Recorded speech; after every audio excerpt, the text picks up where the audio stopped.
Bismillahirrahmanirrahim. Assalamualaikum warahmatullahi wabarakatuh.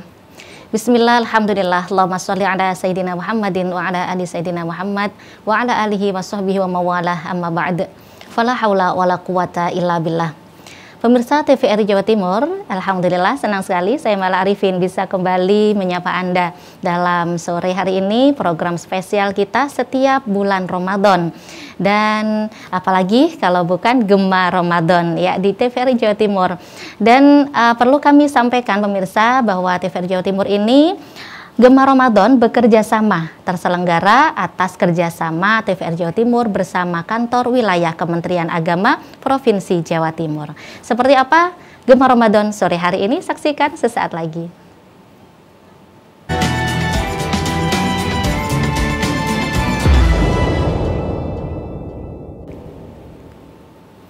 Baik pemirsa TVRI Jawa Timur, terima kasih. Kita sudah berada di Gema Ramadan dan sore hari ini kita punya tema yang menarik sekali ya.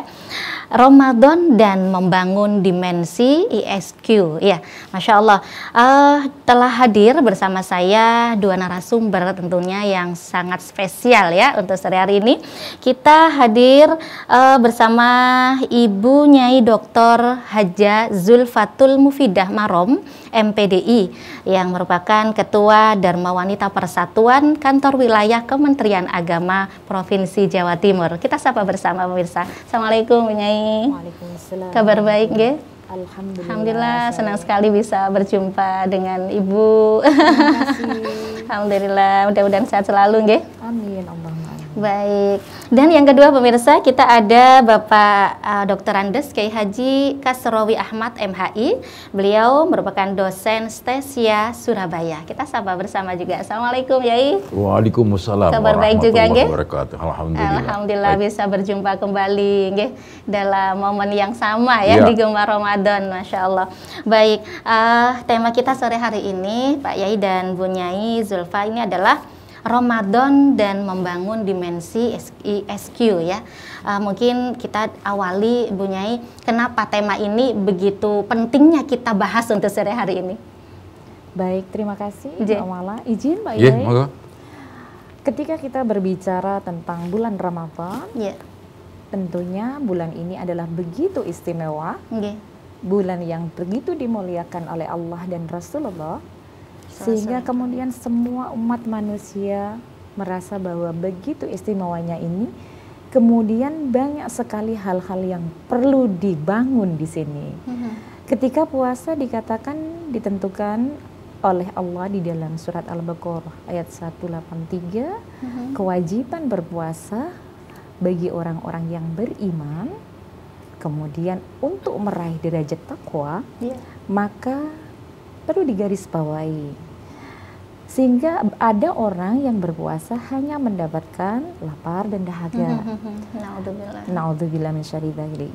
Makna puasa lebih instan ketika kita hubungkan, korelasikan dengan tiga kecerdasan tadi, misalnya seperti itu. Jadi membangun kecerdasan spiritual, membangun kecerdasan emosional, dan juga membangun kecerdasan intelektual.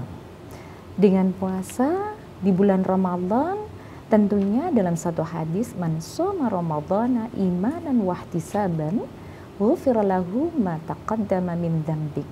Maka puasa di sini digarisbawahi sebagai puasanya yang bagaimana, yang ghufira ma taqaddama min dzambik.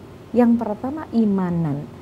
Imanan ini dimensinya spiritual ya. Jadi orientasinya adalah orientasi spiritualisme ketauhidan. Ketika saat orang berpuasa, maka bagaimana orientasinya? Imanan wahtisaban ini adalah satu karena iman, menjadi satu dasar iman kepada Allah, dan yang kedua adalah hanya semata-mata mencari ridha Allah dan mencari pahala dari Allah.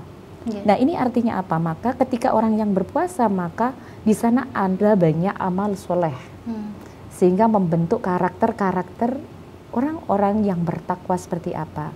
Seperti iktikaf di masjid adalah salah satu dari indikator bagaimana orang peningkatan kecerdasan spiritualnya. Seperti malam-malam Lailatul Qadar, volume spiritualnya menjadi begitu meningkat dan tidak terjadi di hari-hari biasa. Betapa orang berburu Lailatul Qadar, betapa orang berburu iktikaf. Maka ketika ini dilaksanakan secara maksimal, hanya semata-mata imanan wahtisaban, maka akan terbentuk yang disebut kecerdasan spiritual. Seperti itu kira-kira Mbak Mila? Masya Allah, jadi kita bisa mewujudkan ya kecerdasan spiritual ini di bulan suci Ramadan begitu Ibunya Inggi. Baik Yai Kasrawi Inggi, dalam rangka terkait tema kita ya adalah membangun begitu ya, membangun dimensi kecerdasan emosional dan spiritual ini, adakah prinsip-prinsip atau cara-cara tertentu begitu ya? Iya. Sebelum ke sana saya akan menjelaskan dulu tentang ESQ sendiri, karena kalau melihat tema itu adalah Ramadan dan membentuk dimensi ESQ. Ya. Satu hal yang perlu diingat, ESQ itu sendiri apa? Di situ kan ya emosional, kemudian spiritual, quotient. Di situ adalah merupakan salah satu metode gabungan daripada kecerdasan emosional dan kecerdasan spiritual. Ya kan? Yang ada dalam diri seseorang. Nah, kalau saya boleh menambahkan, saya tambahkan dua, tidak hanya itu, tapi ada juga kecerdasan intelektual plus kecerdasan ragawi.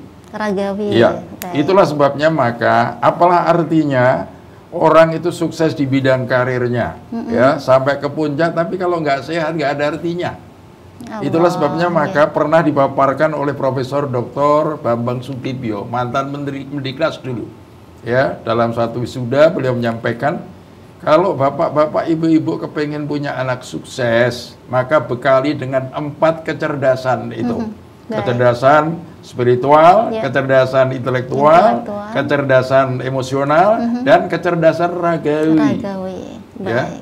Nah, sebetulnya ini hanya merupakan satu penjabaran daripada apa yang pernah disampaikan oleh Sayyidina Ali 14 abad yang silam itu.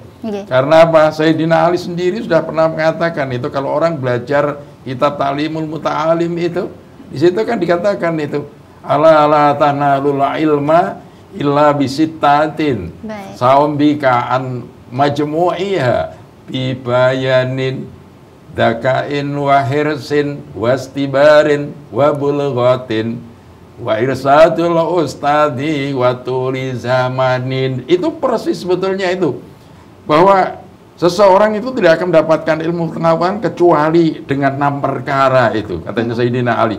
Yang pertama adalah dakain. Dakain ini kecerdasan intelektual ini. Kecerdasan intelektual. Yang kedua adalah wahirsin, kemauan. Ini kan kecerdasan emosional. Kemudian ada wastibarin, punya kesabaran. Ini kan kecerdasan apa ini? Kecerdasan emosional. Sabar. Kecerdasan emosional. Kemudian, nah ini sebetulnya kan merupakan kelanjutan daripada penjabaran ini saja sebetulnya. Nah, kalau sekarang diangkat oleh Pak Dr. Ari Ginanjar, kemudian akhirnya sampai jadi buku bestseller, dan akhirnya manfaat buat kemanusiaan, tidak hanya orang-orang Muslim, tapi non-Muslim pun bisa menggunakan itu luar biasa.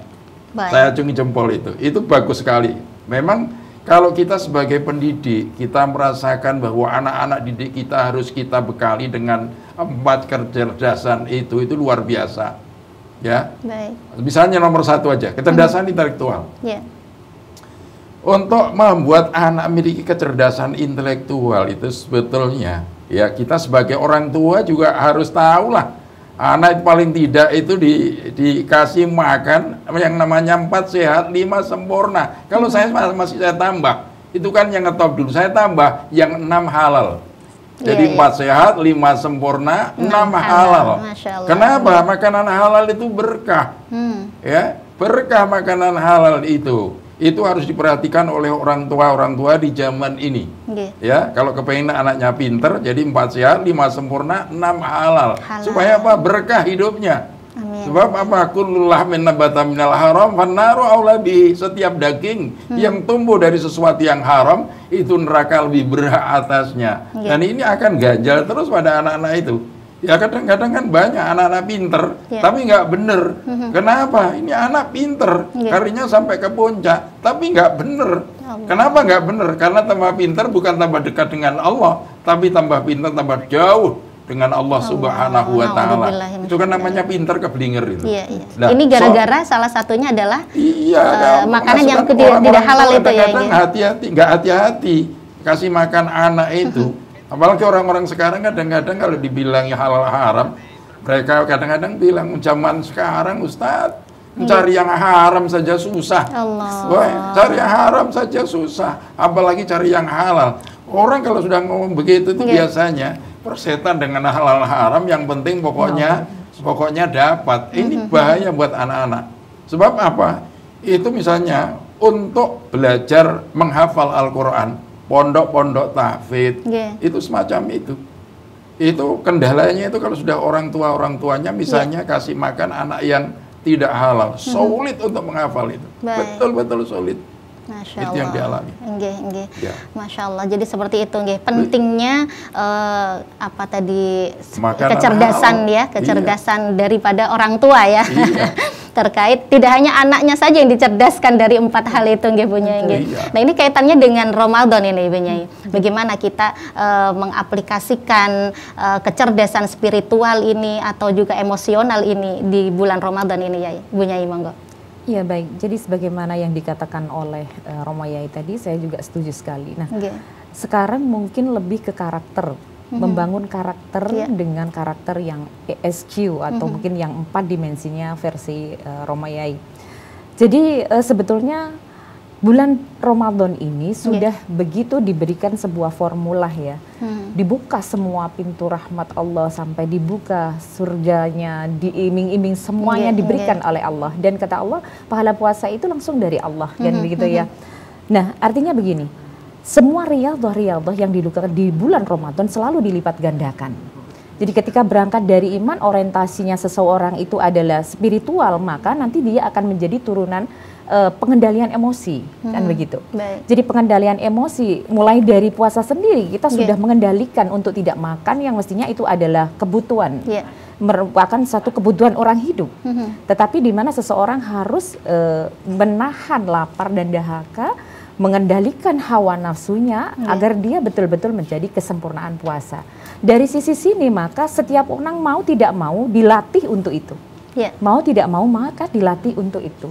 Maka disitulah kemudian kecerdasan ini menjadi suatu hal yang juga harus di breakdown dari kecerdasan spiritual. Jadi seperti itu. Jadi riyadhahnya banyak hal seperti itu tadi. Jadi kita tidak boleh untuk melakukan hal-hal yang membatalkan puasa. Kita juga harus beramal soleh untuk mencapai kesalehan sosial sebagai indikator salah satu dari muttaqin, kan begitu. Jadi ternyata dimensi-dimensi inilah yang kemudian nanti akan membentuk karakter yang diinternalisasikan oleh diri seorang hamba yang muttaqin itu seperti apa. Masya Allah, luar biasa. Baik. Kita akan lanjutkan nanti perbincangan kita ya terkait Ramadan dan membangun dimensi ESQ ya. Baik pemirsa, jangan kemana-mana, Gema Ramadan akan segera kembali sesaat lagi.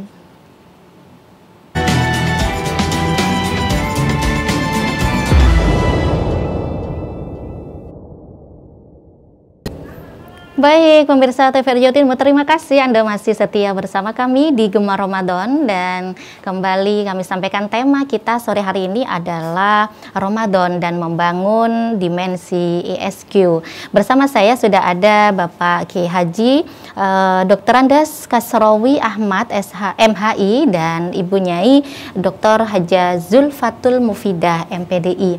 Kami mengajak Anda yang ingin bergabung bersama kami bisa melalui telepon interaktif pemirsa di 0315678216 atau melalui WhatsApp di 081259204883. Dan kembali saya ke Yai Kasrawi. Tadi bagaimana kita apakah ada prinsip-prinsip tertentu atau cara ya untuk kita bisa membangun ini tadi kecerdasan emosional kita dan spiritual kita di bulan suci Ramadan ini? Sebetulnya kalau kita itu menjalankan puasa sesuai dengan tuntunan baginda Rasulullah Muhammad SAW, itu semuanya sudah tercakup itu. Semuanya sudah tercakup karena puasa menurut tuntunan baginda Rasul itu kan tidak hanya tidak makan, tidak minum. Baik. Ya. Tapi dia juga menahan diri dari hal-hal yang bisa merusak pahala ibadah puasa. Jadi tidak hanya puasa lahir tapi batinnya juga ikut berpuasa. Makanya lisannya harus terjaga. Tidak boleh bohong, tidak boleh mengadu domba orang, tidak boleh ngerasani orang, tidak boleh sumpah palsu. Jadi ini hal-hal yang bisa merusak pahala ibadah puasa. Nggak boleh memaki-maki orang, termasuk kan ini semuanya bisa merusak pahala ibadah puasa. Oleh karena itulah makanya kalau ini sudah terpenuhi jadi puasa lahir juga puasa batin, ya, Masya Allah itu. 4 hal itu akan terpenuhi semua. Satu contoh aja sekarang. Baik. Misalnya puasa itu kan menurut terminologinya kan menahan makan, minum, dan kumpul suami istri mulai terbit fajar sampai matahari terbenam untuk menjunjung tinggi perintah Allah Subhanahu wa Ta'ala. Timbul pertanyaan. Kenapa ya makanan sendiri, minuman sendiri yang diperolehnya dengan cara yang halal, ya? Kenapa makan minum di siang hari kita tidak diperbolehkan? Istri-istri sendiri yang telah dinikahi dengan cara yang sah, mengapa di siang hari bulan suci Ramadan selama 1 bulan penuh kita tidak boleh untuk mengumpulinya? Apa sebetulnya rahasia balik itu?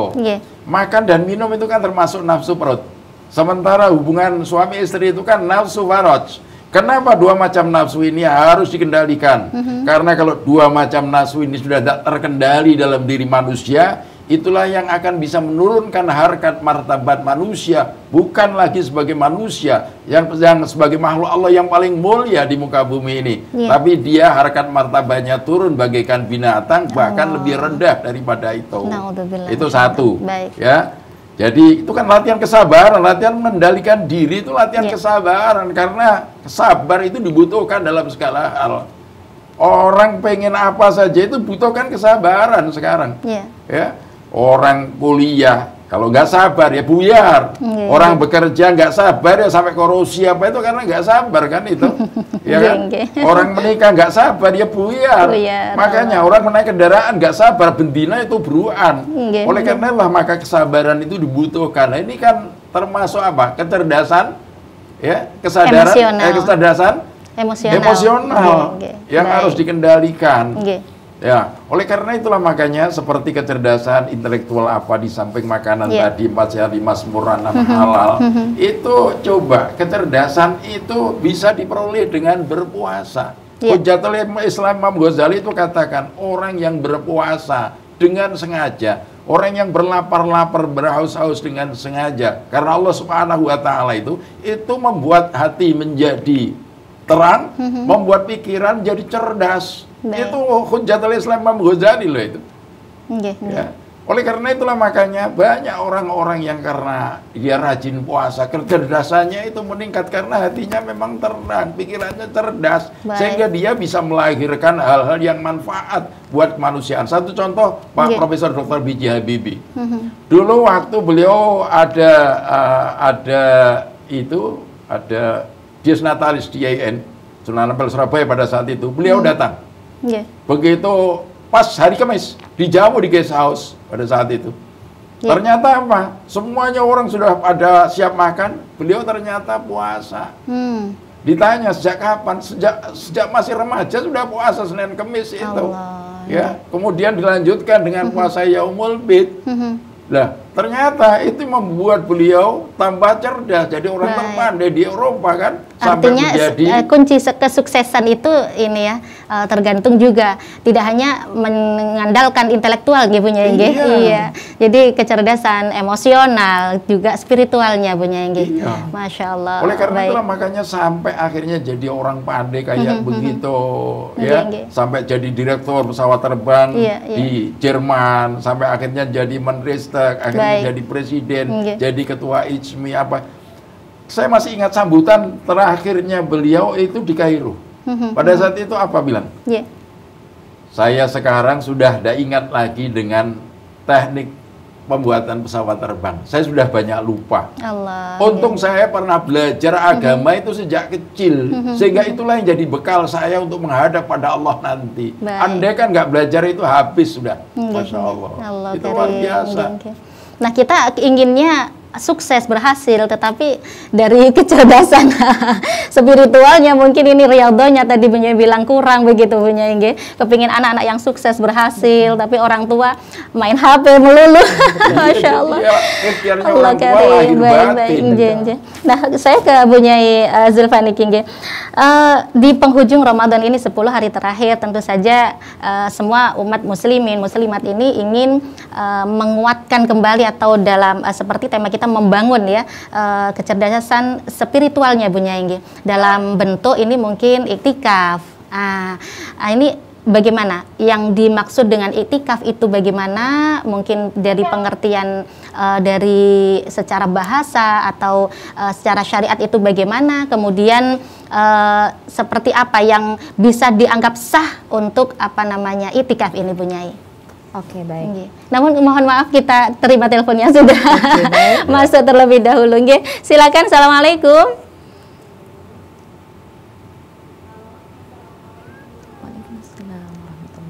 Waalaikumsalam warahmatullahi wabarakatuh. Monggo, sinten? Dengan siapa di mana?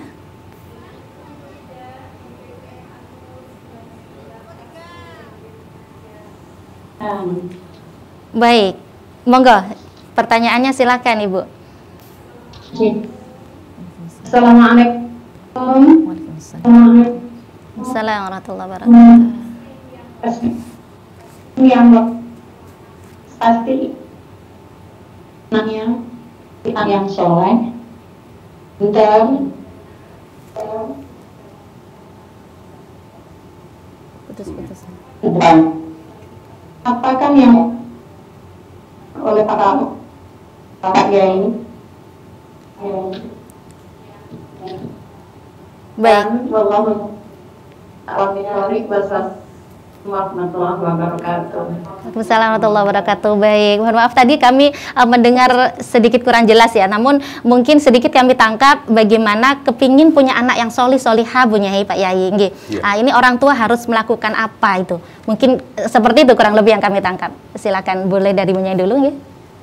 Oke, jadi kalau berkaitan dengan tarbiyatul aulad, maka dimulai dari pertama adalah lahir dari pasangan yang sah menurut agama, ya gitu kan ya. Jadi kita menikah dipersiapkan dulu syarat rukun semua terpenuhi. Jadi dari pasangan muslimin muslimah yang memenuhi kriteria menikah, kan gitu. Baik. Jadi kalau mau anak soleh, tapi kalau kita nikahnya di bawah tangan atau nikahnya duluan, nah ini maka tidak tepat kiranya seperti itu. Kemudian yang kedua, di dalam tarbiyatul aulad ya seperti yang disampaikan Yai tadi, maka yang pertama adalah bagaimana kita memberikan nafkah kepada anak-anak itu halalan thayyibah.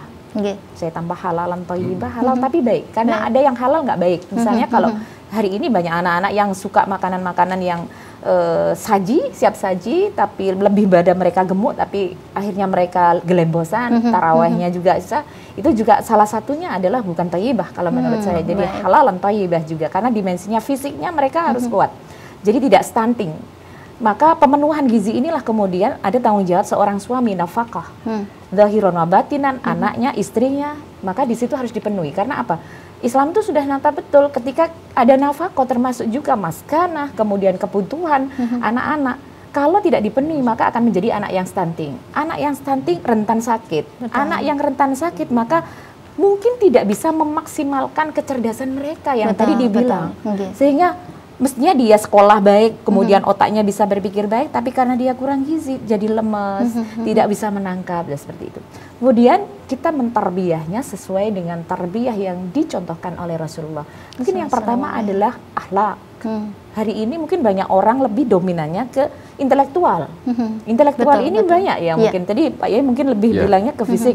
Tetapi satu sisi yang mungkin kalau sekarang kaitannya dengan dimensi spiritual kadang kurang diperhatikan.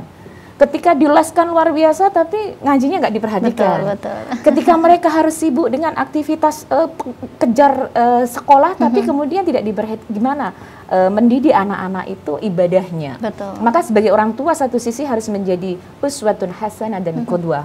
Karena pembelajaran itu tidak dimulai dari siapa, tapi dari lingkungan yang terkecil, yang disebut dengan lingkungan keluarga. Kalau Yuri Brovensbrenner bilang lingkungan itu dari yang terkecil dulu, keluarga, kemudian ada mikrosistem, ada kemudian lebih luar lagi masuk sistem, kemudian kalau teorinya dari Ibnu Mishkaweh mungkin bi'ah. Jadi ada pembiasaan. Sebetulnya pembiasaan itu dibangun dari ibu, kira-kira seperti itu. Dan yang paling penting itu tadi, membangun dimensi yang 4 spiritual ini, emosi dan lain sebagainya. Di bulan Ramadan ini rasanya semua ngumpul keluarga. Saatlah yang tepat menjadi uswah. Kalau ibunya nggak terawih, ya anaknya nggak terawih. Kalau ibunya nggak baca Quran, ya anaknya nggak baca Quran. Qudwahnya di situ. Jadi tarbiyatul aulad itu sebetulnya juga dimulai dari lingkungan ekologi terkecil. Seperti itu kira-kira. Nanti kemudian dilihat potensi fitrahnya. Kalau fitrah anak-anak itu juga ada yang dilakukan dalam dimensi dia cenderung punya bakat minat di mana. Nggak boleh jadi orang tua memaksakan, kamu harus jadi seorang penghafal Al-Quran, wajib seperti itu. Apakah dia sudah diukur kemampuan anaknya? Kemudian diukur bagaimana kesiapan anaknya? Sangat bersyukur ketika kita memiliki anak yang kemudian bisa menghafal dan orang tua support anaknya mau. Banyak orang kepingin anaknya tahfidz, tapi kemudian kalau Pak Yai sukses nih putra-putranya tahfidz ya. Tapi anaknya ternyata ketika diukur, mereka memang diberikan oleh Allah kecerdasan yang lain. Jadi nggak boleh orang hanya melihat kecerdasan anak itu hanya dari sisi matematika saja, agama saja. Ada kecerdasan kinestetik, spesial. Jadi ada berbagai macam kecerdasan itu di tingkat intelektual. Nah tadi kalau hanya intelektual tidak di breakdown dengan emosional, maka dia liar. Salah satu contoh kasus mungkin yang ditulis oleh salah satu penulis yang disampaikan beliau, Pak Ari Ginanzar. Ada sebuah cerita seorang pilot, jam terbangnya sudah ribuan jam terbang. Suatu ketika di suatu hari dia menerbangkan pesawat, kemudian pesawat besar Airbus A330. Beliau bernama Pak Pilot Ahmad Farouk Muslim. Kemudian dia terbang menuju Hong Kong, ternyata cuaca buruk. Semua keilmuan penerbangannya sudah dipaparkan dan dia sudah hafal di dalam kepala karena sudah berorientasi. Tiba-tiba kemudian cuaca buruk. Semua yang diamalkan tidak berlaku karena pesawat mengalami turbulensi dan lain sebagainya. Maka dia punya pilihan, apakah saya harus balik tidak menuju Hong Kong, apakah dia harus meneruskan.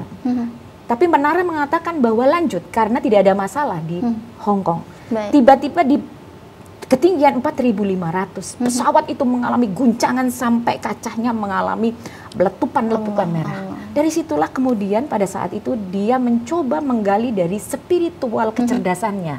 Karena kalau ilmu penerbangan ya pakai ilmu penerbangan, harusnya gitu. Tapi ketika ilmu penerbangannya tidak berlaku semuanya, maka dia kembali kepada Allah. Saya serahkan 200 penumpang pesawat ini ya Allah, takdirnya kepadamu. Saya sudah memberikan yang terbaik dengan keilmuan saya. Saya hanya meminta kepadamu ya Allah. Seketika itu kemudian dia melihat ada cahaya yang terlihat sedikit cahaya sehingga dia bisa melihat landasan. Maka dia bilang bahwa saya melihat landasan. Padahal yang namanya kopilotnya dia bilang negatif, no negatif. Kita tidak boleh mendarat, istilah seperti itu. Saya kurang paham tapi saya pahami. Tapi ternyata dia bilang tetap kita akan, karena dia diberi oleh Allah kecerdasan intelektualnya disejajarkan dengan kesejahteraan spiritual, maka tindakan dia di situ tepat. Ternyata dia mendarat di situ landasan dilihat hanya sedikit tapi tepat. Artinya apa? Ketiga kecerdasan ini beradu dan akhirnya menyelamatkan pesawatnya 1 triliun terselamatkan, tidak jadi kecelakaan.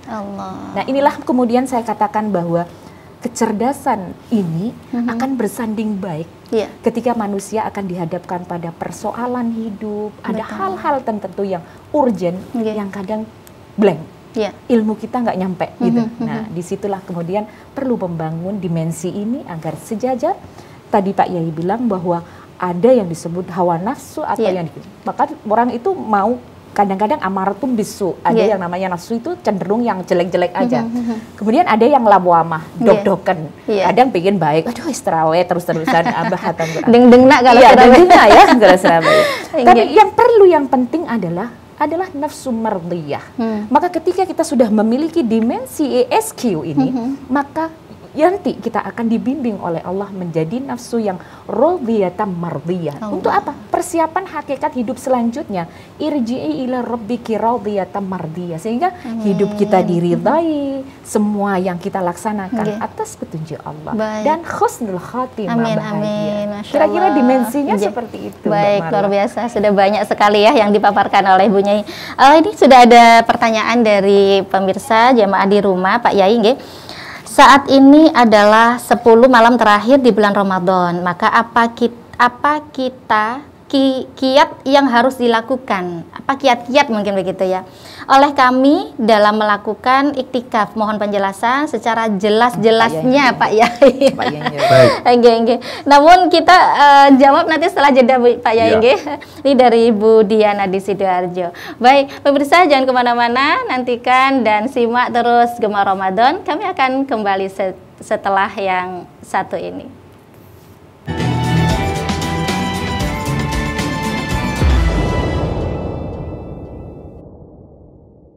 Baik, pemirsa TVRI Jawa Timur, terima kasih Anda masih setia bersama kami di Gema Ramadan.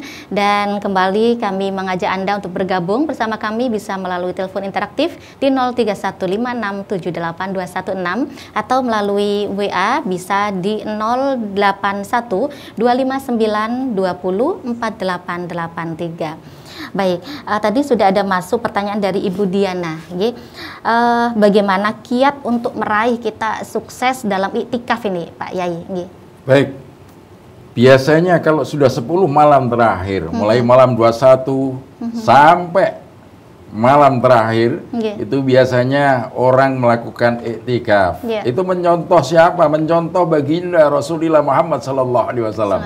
Karena Rasulullah itu dalam kehidupannya memang intensitas ibadah beliau itu di luar Ramadan itu sudah sangat bagus. Tapi kalau sudah 10 malam terakhir di bulan suci Ramadan itu bisa 10 kali lipat itu. Iktikafnya ditingkatkan, ya, ibadahnya ditingkatkan luar biasa. Sampai membangunkan istri, bangunkan anak-anak, diajak untuk iktikaf ke masjid. Dalam rangka apa? Dalam rangka untuk mendekatkan diri pada Allah Subhanahu wa taala, untuk meraih Lailatul Qadar. Ya, untuk meraih Lailatul Qadar. Makanya Nabi mengatakan taharau Lailatul Qadri fil asril awakhir min Ramadan. Jadi carilah Lailatul Qadar itu di 10 malam terakhir di bulan suci Ramadan. Oleh karena itulah makanya jangan lewatkan begitu saja. Akhir Ramadan itu hilang begitu saja tanpa makna, ya. Oleh karena itu maka kita isi dengan amalan-amalan yang indah yang punya nilai tinggi di mata Allah Subhanahu wa taala. Nah, kalau iktikaf itu kan secara terminologinya kan berarti berdiam diri dan tinggal di masjid untuk mendekatkan diri pada Allah Subhanahu wa taala. Makanya kalau orang ada di masjid tapi niatnya nggak mendekatkan diri pada Allah, ya bukan iktikaf namanya. Nah, iktikaf itu sebetulnya banyak hal yang bisa dilakukan. Misalnya apa? Dengan sholat, ya, sholat tahajud, tambah sholat, ya, sholat tasbih, kemudian sholat taubat, sholat hajat bisa. Misalnya itu yang pertama. Yang kedua diisi dengan zikir dan doa bisa. Diisi dengan membaca Al-Quran juga bisa. Jadi banyak hal yang bisa dilakukan waktu iktikaf itu. Kemudian yang keempat bisa diisi dengan perenungan diri untuk menanya diri sendiri. Jadi diri sendiri di saat kita duduk termenung seorang diri sepi, ya.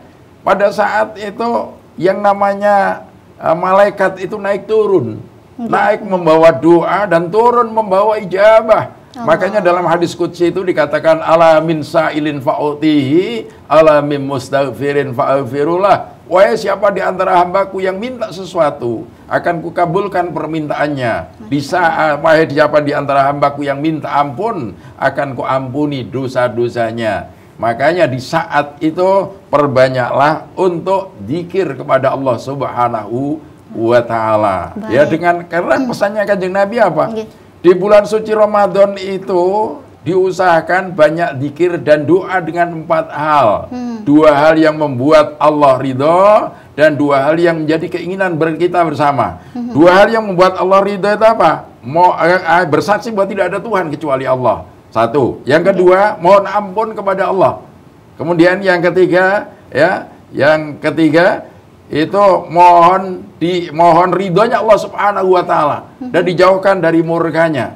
Ya, murkanya Allah Subhanahu wa taala. Makanya itu terangkai di dalam dzikir dan doa, asyhadu alla ilaha illallah astaghfirullah nas'aluka ridhaka wal jannah wa na'udzubika min sahatika wan nar. Asyhadu an la ilaha illallah astaghfirullah nas'aluka ridhaka wal jannah wa na'udzubika min sahatika wan nar. Itu 3 kali kan? Kemudian ditambah Allahumma innaka afuwun karim tuhibbul afwa fa'fu anna tuhibbul afwa fa'fu anna ya karim. Itu ternyata itu adalah pertanyaan dari Sayyidah Aisyah radhiyallahu anha. Pada saat itu beliau bertanya kepada Rasulullah, wahai Rasul, bagaimana menurut pendapat engkau? Kalau aku tahu bahwa malam itu adalah malam turunnya Lailatul Qadar, apa yang harus aku lakukan? Katanya Rasul, berdoalah, Allahumma innaka afuwun tuhibbul afwa fa'fu anni. Allahumma innaka afuwun tuhibbul afwa fa'fu anni. Doa itu dengan perbanyak. Ya Allah, sungguhnya Engkau Maha Pemaaf, suka kepada kemaafan. Maafkanlah hamba ya Allah, maafkanlah hamba ya Allah. Amin. Itu masih kayak seperti itu, luar biasa. Baik. Itu kalau dihayati betul-betul itu nangis itu. Apalagi kita mau merenung untuk menanya diri sendiri. Satu contoh pertanyaannya begini, wahai diri, kamu dulu itu enggak ada, sekarang kamu ada, yang mengadakan siapa? Wah diri, kamu itu cuma setetes sperma, dulunya baunya pun nggak enak, ditulisnya di batuk itu juga menjijikkan. Sekarang jadi manusia yang ganteng atau yang cantik macam kamu. Ya, siapa yang ciptakan? Allah. Wahai diri, di saat engkau berada dalam kandungan ibumu selama 9 bulan, siapa yang menjagamu? Jawabannya adalah Allah. Wahai diri, di saat engkau lahir ke alam dunia engkau menangis, tapi bersamaan dengan itu tumbuhlah kasih sayang ibu bapakmu kepadamu. Siapa yang menumbuhkan itu? Jawabannya adalah Allah. Jadi semuanya itu nanti akan bisa dikembangkan pertanyaan itu. Artinya kita evaluasi diri ya, Inge? Iya. Muhasabah diri, mengingat Allah, berzikir baik. Itulah sebabnya maka ada ungkapan yang menyatakan, itu bukan hadis sebetulnya, man arafa nafsahu faqad arafa rabbah. Barang siapa yang kenal dirinya maka dia akan kenal pada Tuhannya di situ. Saya ingin ke Ibu Nyai Zulfa ini, masih membahas iktikaf ini Ibu Nyai. Ini tadi amalan-amalan sudah disebutkan Pak Yai, banyak sekali sholat atau kita berzikir, baca Quran mungkin. Tapi dari berbagai amalan itu, termasuk doa yang sudah dibacakan Romo Yai tadi, mana ini amalan yang lebih afdol kita lakukan di 10 hari terakhir ini, Bu Nyai? Baik, semua amalan-amalan ini adalah amalan-amalan yang dicontohkan oleh Rasulullah Muhammad SAW. Dikembalikan lagi kepada personal hamba Allah. Pada saat beliau merasa begitu dekatnya ketika dia sholat, seakan-akan berkomunikasi kepada Allah, ka'annaka tarah, merasakan nikmatnya sujud dan berkomunikasi dengan Allah. Lakukan itu lebih banyak. Pada saat dia sampai mau ke puncaknya, mungkin dia akan sampai kepada makom yang sesungguhnya. Ketika dia mungkin tidak sempat karena perempuan, tidak terhalang oleh haidah, maunya ke masjid, tapi tidak boleh.